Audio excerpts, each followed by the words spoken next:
Bobby West from Hobby USA, and today I'm going to teach you how to play Rhino Hero Super Battle, a 2 to 4 player dexterity-based card stacking game for ages 5 and up that takes about 10 to 15 minutes. Let's take a look.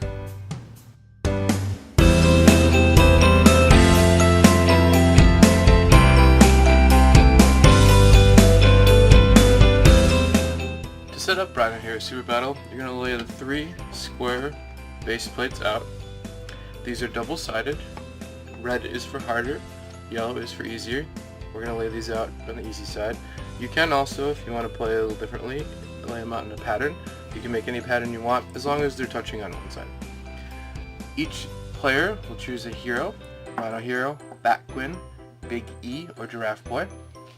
These cards are your hand. These will be the floors you're playing throughout the game. On each card you'll see one of 3 different symbols. Green box is for a short wall. These are the same size walls that are in the regular Rhino Hero. Yellow box is for tall walls. These are double the height of the short walls in regular Rhino Hero. And you can also see a blue circle. These are for spider monkeys. These will need to be hung on the floor after you play it. We'll go over that as we get into construction. After everybody's selected their hero to play and you've dealt out 3 cards to your players, flip 3 cards off the top of the draw pile. These will be what you'll use to refill your hand after you play cards in between each round. On my turn, I can choose any of the floor cards in my hand to play. The floor card that I choose will show me everything I need on it in order to build with. So in this case I need 2 green walls, which are these short ones, and a spider monkey. If I'm going to be building on the base plates, any of these 3 squares that are on the ground, my walls have to be touching part of a yellow circle. Any part of the wall can be touching the yellow circle, as long as part of it is. After I place my walls down, my floor needs to lie flat across all of the walls that I've just placed, without touching another wall or any other floor. And in this case, I would have to hang a spider monkey off of the floor because of the spider monkey symbol on the floor. Once I have placed my 2 walls, or 1 wall in some case, and my floor flat across everything, and hung any spider monkeys that I may need to, I will roll this light blue die. This determines how high up the structure I can move. I got a 3. In this case I can only move up 1 because there's only 1 floor. I'll move from the ground up to that floor. I'm now the highest superhero on the structure, so I get the shiny coin. If I have this when the structure falls over, I win. Unless I cause the structure to fall over, then everybody else wins.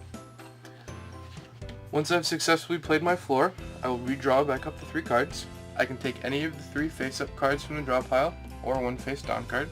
In this case I'll take this one. This card then gets refilled. It would now pass to the next player's turn. The next player would also choose any one of their 3 floor cards to play. Now that there's been some structure built, they can choose to play on this floor. So if I was going to play this card gives me 1 green floor to play. I can now place on this floor if I want to. There's no restriction on where my wall needs to go, so I can try and box other players in. I can also turn my floors in any direction. Again, as long as they're not touching any other floors, not touching any other walls. So something like this would not be legal. Something like this would also not be legal. Your floor has to be freestanding, touching only the walls that show on your card. Let's say it's Rhino Hero's turn. He wants to play this floor card. He takes 1 short wall, places it here, and successfully places his floor on. He then rolls the light blue die and gets a 1. He moves up 1 floor. He is now on the same level as me. You can never have 2 superheroes on the same level. The level is looked at across the whole structure. There can be multiple floors in the same level. The attacker, whoever moved up into the floor, rolls the red die. The defender, whoever was previously on the floor, rolls the blue die. High roll wins, low roll gets bumped down a floor. And with all 4 players, or with multiple levels, this could trigger another super battle, which could trigger another super battle. You just keep resolving the super battles until there is only 1 superhero on each floor.